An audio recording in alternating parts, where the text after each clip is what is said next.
ఒక సుందరమైన అడవిలో ఒక బలమైన పులి నివసించేది.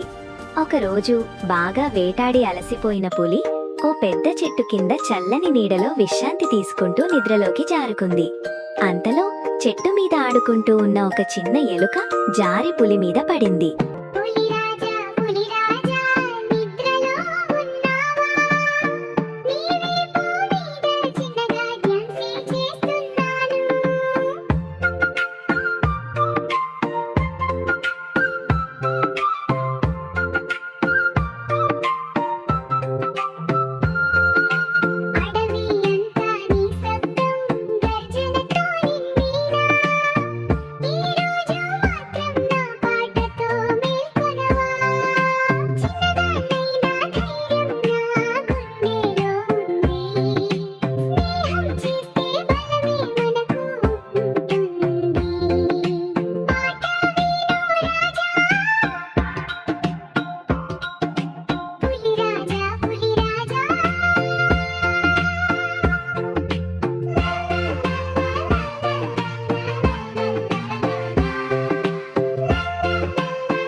అయ్యో చిన్న ఎలుక, నన్ను లేపావు, ఇప్పుడు నిన్ను తినేస్తాను.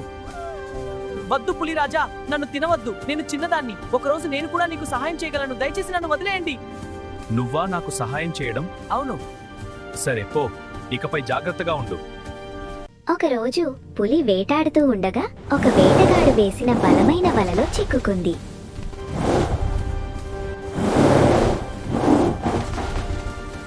ఎంత ప్రయత్నించినా బయటకు రావలేకపోయింది. వేటగాడు సంతోషంగా పులిని లారీలో ఎక్కించి పట్టణం వైపు తీసుకెళ్లాడు. మధ్యలో ఓ టిఫిన్ సెంటర్ దగ్గర లారీ ఆపి వేటగాడు దిగిపోయి టిఫిన్ చేయడానికి వెళ్ళాడు. అదే సమయంలో ఆ చిన్న ఎలుక అక్కడికి వచ్చింది. వలలో చిక్కుకుని బాధపడుతున్న పులిని చూసింది. హాయ్ ఫ్రెండ్, భయపడవద్దు, నేను వచ్చాను, నీకు సహాయం చేస్తాను అని చెప్పి గబగబా వల తాళ్లను తన పదునైన పళ్లతో కొరకసాగింది. కొంతసేపటికి వల తెగిపోయింది. పులి బయటకు వచ్చింది. థ్యాంక్ యూ ఫ్రెండ్, నువ్వు నిజంగా నా ప్రాణాలు కాపాడావు. స్నేహమే బలం, స్నేహమే శక్తి, చిన్నదైనా చేస్తుంది మహాకృషి. పులి రాజా నా ఫ్రెండ్ అయ్యాడు, అడవిలో మన స్నేహం వెలిగింది. స్నేహమే సత్యం, స్నేహమే బలం, చిన్నదైనా చేస్తుంది పెద్ద సహాయం.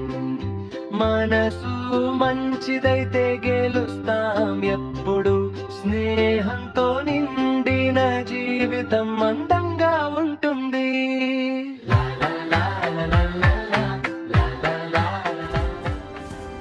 ఎవ్వరిని చిన్నవారిగా లేదా బలహీనులుగా తక్కువ అవును, చిన్న సహాయం కూడా పెద్ద ప్రాణాలను కాపాడగలదు.